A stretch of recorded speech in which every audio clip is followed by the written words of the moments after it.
Pemirsa, ODGJ asal Pulau Rimau Banyuasin ditemukan meninggal dunia di jero kawasan perusahaan sawit. Pihak keluarga yang nemukan adanya kejanggalan pada kematian korban membuat laporan di Polda Sumsel. Kejanggalan atas kematian Yahya Ramadan ditemukan pihak keluarga pas lagi mandi ke jenazah korban.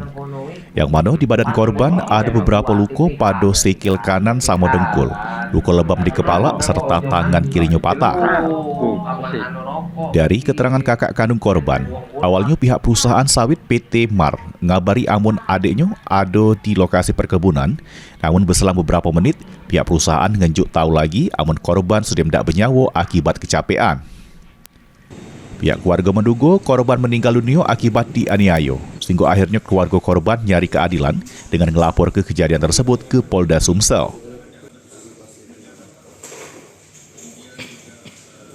Katanya meninggalnya karena kelelahan, Pak.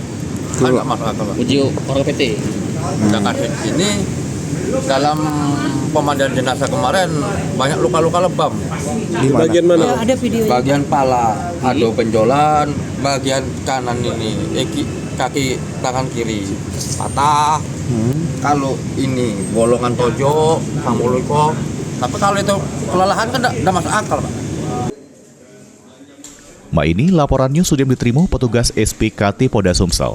Pihak keluarga berharap polisi Gancang bergerak melakukan penyelidikan. Mulyadi, PAL TV.